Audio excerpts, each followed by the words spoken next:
Two big problems crushing the market's rebound. Now, the economy is looking really bad. All economic data and indicators are pointing down, but the markets and asset prices, they're holding up. Now remember, the markets do not equal the economy, at least not since the pandemic of 2020 and the Fed's willingness to pump trillions of dollars into the markets. But the Fed and the government might have gone past the point of no return. And the law of diminishing returns is kicking in. And there's two big problems that the Fed and the government must overcome. So in this video, I'm going to break down the market dynamics going back 60 years. We're going to look at these two big problems the government and the Fed face. I'm going to explain what I think happens from here, and more importantly, how to position our investments and portfolio to thrive through this. So let's go. All right, welcome back. If you're new to the channel, my name is Mark Moss, and I make these videos to change the way you think about money because almost everything you've learned is wrong, and today we're going to break down some big misconceptions. I do want to say just real quick before we jump into this, I've been talking about these subjects for several months. I'm going to show you some of these clips that I've had. And so it's kind of like this evolving work that we're doing, and we have to be nimble. We have to tactically manage our own portfolios. And so I made a video talking about how the Fed is going to pivot because of the change CPI caused a lot of commotion. I got flooded with comments and questions like, what do you mean, Mark? You're changing your position. What are you doing? So I want to have a 1-hour presentation. I'm going to invite you to it. We're going to go through all of the data so I can show you exactly what I'm seeing, and more specifically, show you what I'm doing with my own money. And I want to answer all your questions because I know that sparked a ton of questions. So there's a link down below if you want to come join me. It's free. Come hang out. We'll go through all these charts and I'll do all your question and answer live. So we're going to dig into that. We're going to look at the two problems that the government's facing. Now, the first thing I want to do is just kind of set this up. We measure everything in dollars, so sometimes we think we're getting rich or we're wealthy because we look at things in dollars. What we have to think about is terms of purchasing power. I talk about this all the time. So I want to just look at this purchasing power, and when our purchasing power goes down, our standard of living actually collapses. It goes down. So I have a couple charts here we'll take a look at. So this is the wages in the United States, the average wage, how much people are making. Here we have in 2000, it was about $15, and now we are about $28 right here. All right. So the wages have gone up. The average hourly wage has doubled, which sounds great, right? Everybody's more rich. Everybody's making more money today than they were before. We can see in a chart like this shows us the wage growth. Now, this is 6%. This line right here is about 6%. So what we can see is for the most time, wage growth has been well below 6%. It's about 4%. Here's 2020. Wage growth went down because, of course, everybody was fired. Everyone's business was shut down. Wage growth went down, and then wage growth came roaring back, and it's starting to roll over again. But the thing is if you're only looking at the amount that you're getting paid without looking at the cost of everything else going up, it's not showing you a full picture. All right. So when the cost of everything goes up, we call that inflation. All right. And so we have to look at how does inflation affect how much we're getting paid. This is obvious, right? You guys get this. Americans suffer pay cut as inflation outpaces wage growth. So this chart, I like this right here. The orange line is the consumer price index, and the blue line is the average hourly earnings. And so what we can see here is, since this is January of 2021, what we can see is that inflation has been going up way more than wages have been going up, which means you work more and more and more to buy less and less and less, which means the quality of your life went down. Now, to put this into perspective, I looked at the average home price in the year 2000. Now, we can go back, probably 1970 would be a better place to look. Anybody know why? Why 1970? Leave me a comment. Because we went off the gold standard in 1971.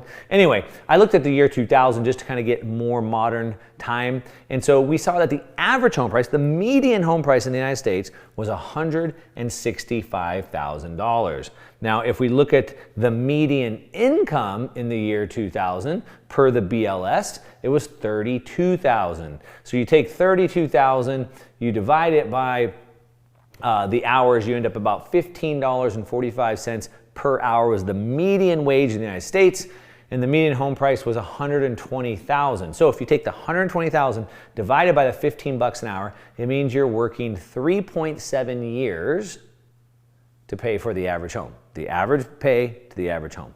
Now, how has that changed? Well, we can see the median home price in 2001 is now $423. So instead of $119, it's $423.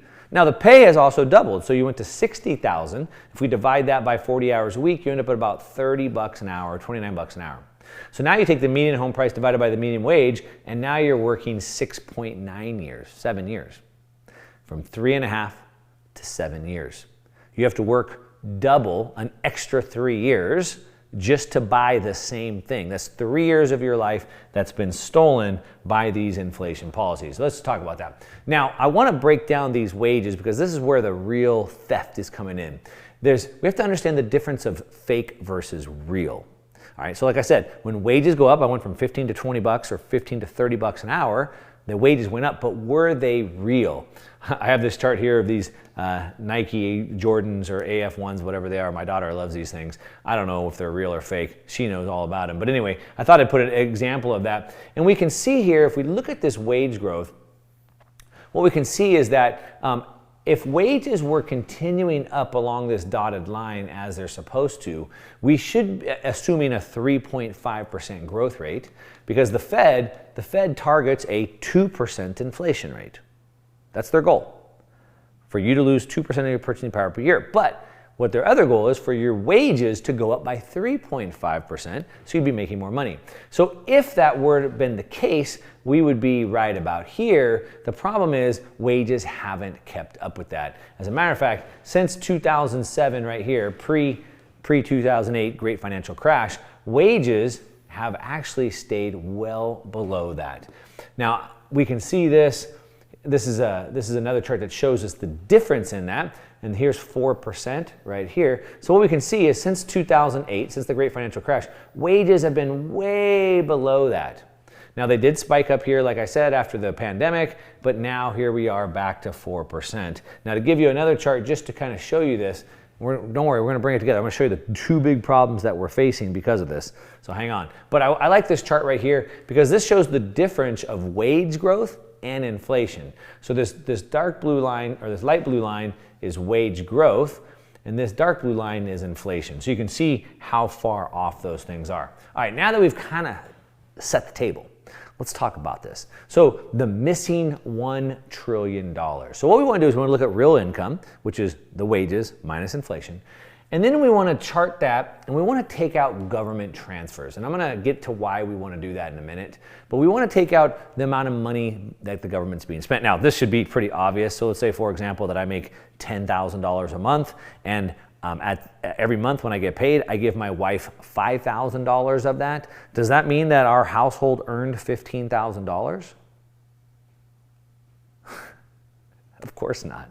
We just made the 10. I just gave my wife half. But that's how the government counts the GDP, right? So the government spends money in the economy that they got from you and I, and then we count that as GDP growth. Anyway, if we take real personal income minus government transfers, what we can see is that going back to, again, we're looking at kind of this recent, since 2008. So since 2009, what we can see is that real personal income had been growing at 3% per year. Here's the March 2020 crash. But here's the problem. Since March 2020, when we created massive amounts of debt and massive amounts of government stimulus, what happened? Wages went flat. Since pre-pandemic, wages have gone up by 0.5%. But we had the highest inflation we've ever seen. As a matter of fact, we saw inflation of 30 and 40%. So inflation went up 30 or 40%, and my wages stayed flat. Well, they went up by 0.5%. Now, what I want to show here is this: if we would have followed this trend line right here, if we would have continued, that means there would be an extra $1 trillion that households would have made. You and I would have all made more money because our wages would have gone up faster than inflation. We'd all be much richer. However, that didn't happen. Now we can see this in this other chart right here. Basically, this charts the actual income, and what we can see here is that as of last month, the average wage was $45,000, which was less than it was pre-pandemic. So we're actually making less money now than we were pre-pandemic, and we had to deal with all this inflation.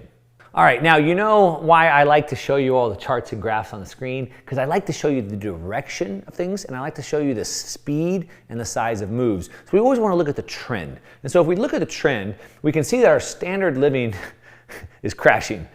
That's the trend, like this. That's not good, all right? But what we want to do is we want to look at the total income, and we want to look at the private sector. Remember, we want to back the government out. I don't want to count my wife's income when it comes from my income. We want to look at the private sector. And what we can see when we start to chart this out, if we look at the real income, what we want to do is we want to try to, these gray areas are always recession. So we want to kind of back these out. And we're going to measure from the peak before recession to the next peak. So we can measure how much real income happened from peak to peak. And when we look at it like that, what we can see is that the private sector is not making any gains. Similar to what I just showed you, we saw from 1960, averaging out the trend, averaging out all these recessions, we can see from 1960 until 2008, we had 3.3% growth in the private sector, 3.3% from 1960 to 2008. But since 2008, we've only had 1.7% growth. Anybody know why that could be the case? What happened in 2008? Well, we had the great financial crash, but it was the response to that. What happened? I'm going to put two letters on the screen here. Tell me if you know what that means. Q and E. This is when the first time the Fed started doing QE, and we pumped trillions of dollars into the economy, and we went from growing at 3.5 to cutting our growth in half. Don't worry, we're going to come back to that in a minute. We can see another little visual representation here. Real personal income, again, taking out government spending. Here we go, 1960, 69, 73, 80, till 2020, and you can see the direction that we're going. It's not good. It's not good at all. As a matter of fact, I kind of broke it down here for you. You can see from 1960 to 2007, we increased by 3.3%. From 2000 to 2020, we increased 2%. From 2020 to 2022, we increased only 0.5%. The question you might ask is, why is this happening? If we could figure out why this is happening, maybe we could reverse it. Maybe we could go back to growing again. Now, they spend all this debt because we're going to grow our way out of the debt, but the problem is that our growth is stalling. So how are we going to grow our way out? Well, let's take a look at that. All right, so problem number one, debt. Debt is the problem. Debt strangles capacity for new productive investments. So when I should be investing into this new computer or this new machine or this new piece of equipment so I can make my job more efficient and more productive, I can't, because I got to pay off all this debt that's not productive, right? So debt strangles capacity for new productive investment. When you have no productive investments, then you get no increase in worker productivity. Now we still got to sit out there and dig by hand because I can't afford to get the tractor. So without the productive investment, I get no increase in worker productivity. With no increase in worker productivity, I get no real income gains. Now I still got to pay the same 5 guys out there with a shovel instead of sending out the tractor out there for 30 minutes. Then I would have had real income gains. And then we need more debt required to continue the game. And it's just this downward spiral that happens like that. So number one is debt. Now if we take a look at this, if we want to map out the debt, what we can see is, again, we want to look at the trends. We want to map out this debt over a 5-year rolling average so we can see it. We can see if it's sustained or not. And what we can see, if we look at public and private debt, what we can see is the growth. This looks pretty ugly right here. So this goes back to 1955, and you can see until about 1980, it stayed kind of somewhat relatively flat. 1985, it just started taking off. It's flatlined a little bit right here. Now, this is 350% debt to GDP. Now, GDP is a flawed number because of the inflation that's there, but we're not going to get into all that right now. If you want a whole video on GDP, you can leave me a comment. We can dig that out. However, we can see that the debt is 3.5 times larger than the entire economy. Again, a debt to GDP of 350%. So how does the economy, public and private, how does it grow when it has all this debt burden, 3.5 times, and it can't invest into new equipment to make workers more efficient and increase worker productivity? And of course the answer is it can't. All right, problem number 2 is of course the government. Now, Ronald Reagan right here, he said famously, government is not the solution to our problems, but government is the problem itself. Good old Ronnie Reagan. Now, I went back and I looked this up because I've heard this quote a bunch of times. When did he say that, and in what context? And so the full context of this is he actually said, in this crisis, government is not the solution, government's the problem. So then I was like, okay, well, what crisis was it? And so this was said during his January 1981 inaugural address. I went back and watched it. It was amazing. And basically he said that this inflation, so you remember we had the highest inflation, well, we're back to that high inflation again. Paul Volcker had to famously come out and crush inflation and so forth. So that's where we're at the time. And he said, government is the problem. They continue to spend and spend and spend. Government can't restrain. No matter how much prosperity the United States has, no matter how well we have, no matter how much income we have, the government has always spent more. And so that is the cause of the inflation, as per Ronald Reagan said. Another thing he said, side note, is I thought about playing the clip, but it was way too long. Another thing that he said is that they, being the government leaders, the elites, want to tell you that that the world has become too complex. The world's way too complex now for us to be able to manage our own lives. And he said, but if none of us are capable of managing our own lives, what makes the government or them capable of managing our lives for us? I thought it was an amazing message that he said. I know a lot of people don't like Ronald Reagan. I don't like everything about everybody, but I do like that about him. Anyway, so the problem is that the government cramps out the private. All right. Now, the question we might ask ourselves is, how big is too big? Well, let's take a look at this.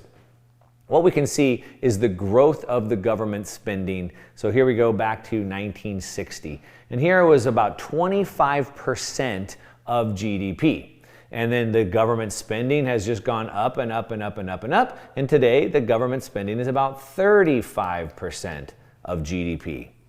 It's a big gain from 25% to 35%. Now, is that a problem? Well, what we can see is there was this paper written right here, and it talks about the government size and growth. It was a survey looking at what happens when the government grows and how to constrain things. And what we saw in the paper is that as the government size grows, a 10% increase in the size of the government spending equals a 0.5% to 1% reduction in economic growth. So as the government gets bigger, the growth gets slower. And they have it calculated. Every 10% it grows, we lose 1%.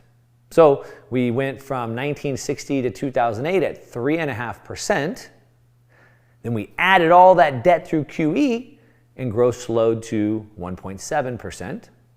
So we lost about 2 points, 2%. So we had a 20% debt, increase in debt. Then in 2020, we added many more trillions, almost $11 trillion of debt, and now growth has slowed to 0.5%.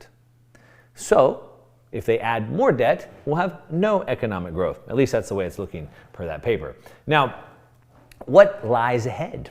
What's going to happen with this? Well, I would just ask you a question. Do you think government size increases or decreases from here? Leave me a comment, let me know. Do you think government will increase or will government decrease?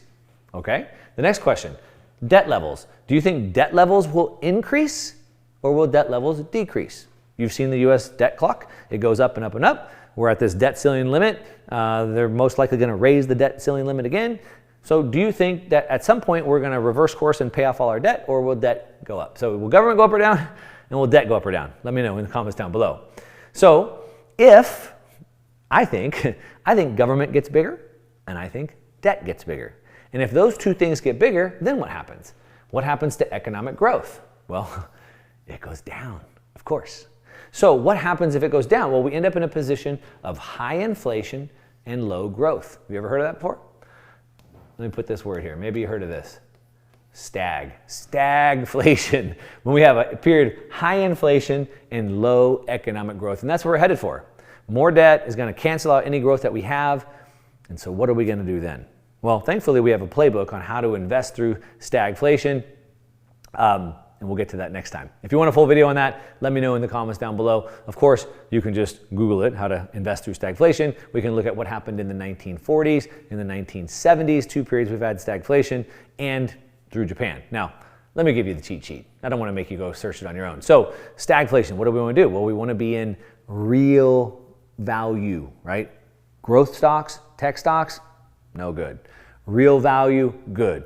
Gold, precious metals, commodities, energy, and value-based companies. That's where we want to be in a period of stagflation because we're not expecting massive amounts of growth in the tech stock and so forth. So that's what I see coming, but let me know what you think. Maybe you think government and debt goes down, but I'd like to hear. And if you want to come hang out with me next week, we're going to go live for an hour. I'm going to break all this down, show you what I'm doing, and of course, answer all your questions live. It's always a good time. There's a link down below if you want to come join me. Other than that, that's what I got. I'm reporting it to you in play-by-play, and we'll stay on top of this. And so make sure you're subscribed to this channel. As always, give me a thumbs up on this video if you like it. If you don't, you can give me a thumbs down. That's okay. But at least tell me why in the comments. And that's what I got. To your success. I'm out.